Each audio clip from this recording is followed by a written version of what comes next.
Հայաստանի Հանրապետության եւ Ադրբեջանի միջև հաստատվել է խաղաղություն։ Խաղաղությունը Հայաստանի եւ Ադրբեջանի միջև հաստատված փաստ է։ Ալիևին գուցե չեն հասնում խաղաղության մասին Փաշինյանի մտքերը։ Ինչպես է ստացվում, Հայաստանի վարչապետը խաղաղություն է ավետում, Ադրբեջանի նախագահը ընդամենը մեկ օր անց հայերին թշնամի է անվանում ու համառորեն առաջ մղում միջանցքի թեման։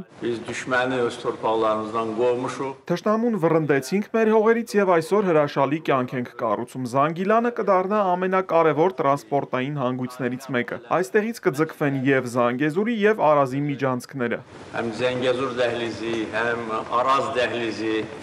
Այդպես էլ պարզ չդարձավ։ Հայաստանի ղեկավարը ադրբեջանցի գոլեգայից պարզաբանում ստացավ, թե քարտեզի վրա կոնկրետ որ տարածքը նկատի ունի, երբ խոսում է Զանգեզուրի միջանցքի մասին։ Թող դնեն Զիմբաբվեի միջանցք, եթե իրանց ներքին ճանապարհների նկատի ունեին։ Փաշաևների մարյուղի, ասենք, ինչ որ մի բան դնեին։ Ինչու են դնում Զանգեզուրի միջանցք, եթե դա Զանգեզուրով չի անցնելու այդ ճանապարհը։ Սա շատ լավ առիթ է փորձարկելու Թրամփի WhatsApp-ի համարը։ Բալասանյանի կարծիքով Թրամփն ամենաճիշտը կասի, եթե ինչպես Փաշինյանն է պնդում, Վաշինգտոնյան թղթով միջանցք չի նախատեսվում։ Այդ դեպքում Ադրբեջանի նախագահը որտեղից է հորինում այդ միակողմանի բառակապակցությունը, որ ակնհայտ հավակնություն է Հայաստանի սուվերեն տարածքի հանդեպ։ Տեսենք Թրամփն ինչ կասի։ Սովորել է Ադրբեջան անվանում, թե էլի Կամբոջա է ասելու։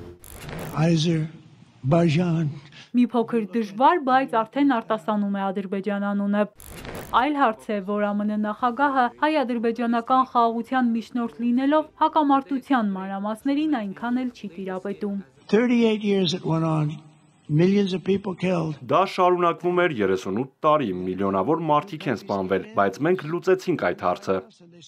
Չնայած Թրամփն անունների ու դետալների հարցում դժվարանում է, այդուհանդերձ Միացյալ Նահանգների կառավարությունը նախատեսում է ստեղծել առաջին աշխատանքային խմբերը Ադրբեջանի եւ Հայաստանի հետ մինչեւ տարվա վերջ սահմանազատման, ականազերծման եւ թրիփ նախագծի աջակցության համար, նշել է Պետդեպարտամենտը։ Թրիփի վերաբերյալ բազմաթիվ անպատասխան հարցեր կան, ասում է միջազգայնագետը, մեկնօրինակ թե որ երրորդ կողմն է ներգրավելու աշխատանքներում։ Սա վտանգավոր կարող է լինել։ Չի հերքվում ու չի էլ հաստատվում, որ թուրքական կողմը կարող է մասնակցել։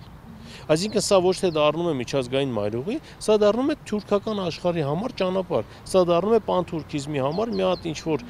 կարճ ճանապարհ իրար հետ կապվելու եւ ալտերնատիվ ճանապարհ, եթե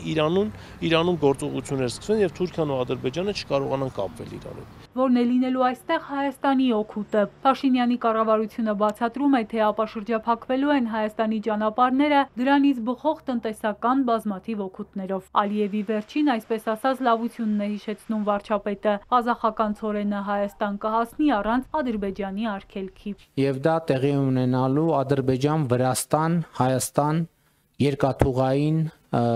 երկաթուղային երթուղով։ Ղազախական ցորենը անցնում է երկու երկրների տարածքով, հետևաբար նրա տրանզիտային արժեքը ավելի է մեծանում, ճանապարհային ծախսը, հետևաբար ցորենի ինքնարժեքն է մեծանում։ Երկրորդ, մենք երբեք չենք ունեցել ցորենի ներկրման խնդիր, որ հիմա էլ Ադրբեջանի ղեկավարը դա ցույց է տալիս իբրև մեծ լավություն։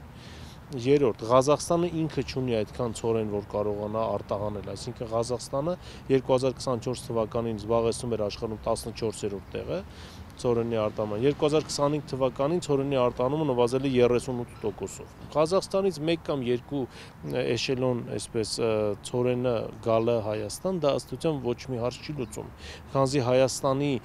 մատակարարը 99.9%-ով մնում է Ռուսաստանը։ Այսպիսով Երևանն ու Բաքուն տարբեր իրականության մեջ են, վստահ է միջազգայնագետը, իսկ իրականում խաղաղություն չկա, քանի դեռ Ալիևի պահանջների շղթան ձգվում է դեպի անվերջություն, իսկ Բաքվի բանտերում դեռ հայ գերիներ կան։ Չեն կրակում, սահմանին զոհեր չկան, ամեն առիթով հիշեցնում է Հայաստանի վարչապետը։ Արցախում էլ չեն կրակում, բայց Արցախում փաստացի հայ չկա։ Էրմինե Ղարիբյան, Սիմիկ Մայիլյան, Էպիկենտրոն։